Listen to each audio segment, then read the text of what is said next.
Ayan, magandang umaga mga kabonsay. Maghahunt po tayo ngayon ng pwede natin gawing bonsai material na makikita lang sa kagubatan. Kaya tara!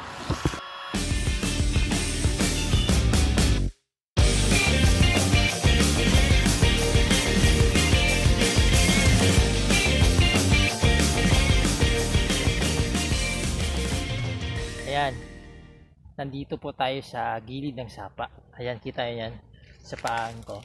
River sand po yan. Ayan. Ito yung Stribus asper.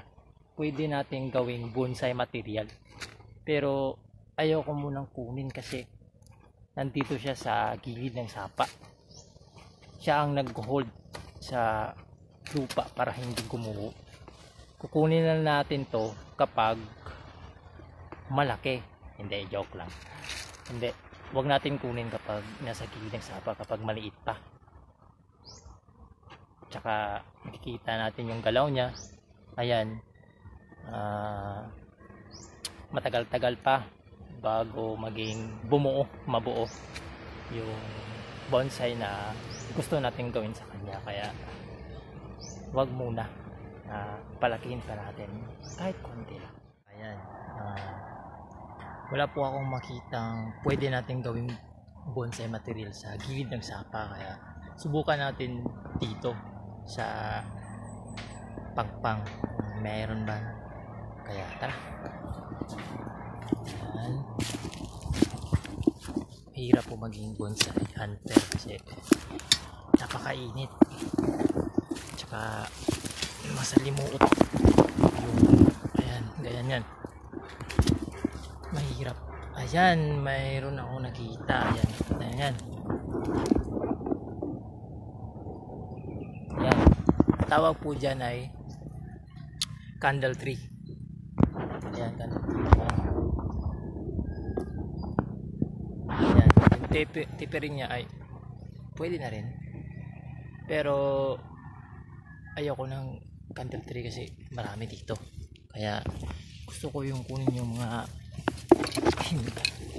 hindi madalas makita sa aming lugar. Kaya eto, ayan, may nahanap na po akong pwede nating kunin o pwede nating gawing bonsai material.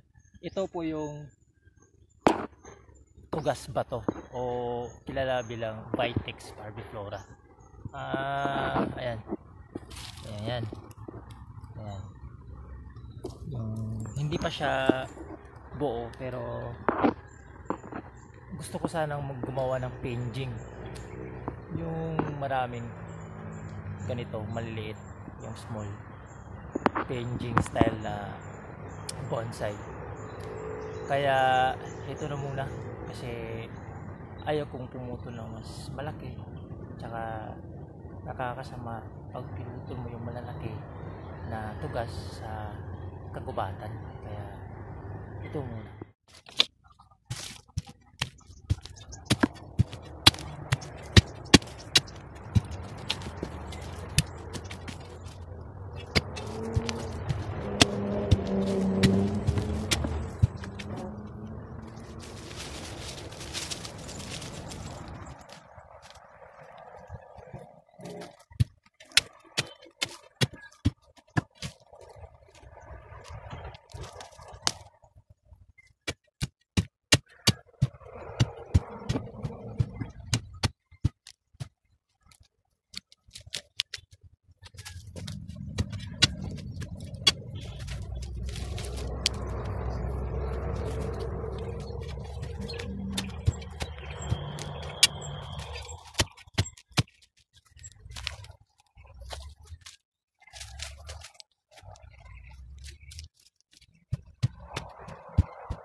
So ayan,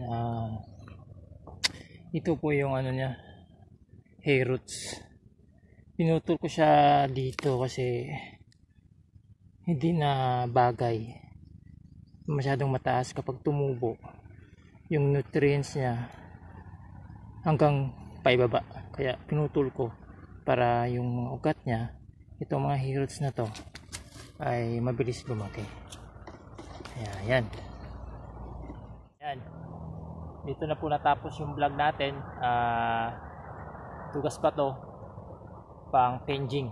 So ayun, ka bonsai, matsalam.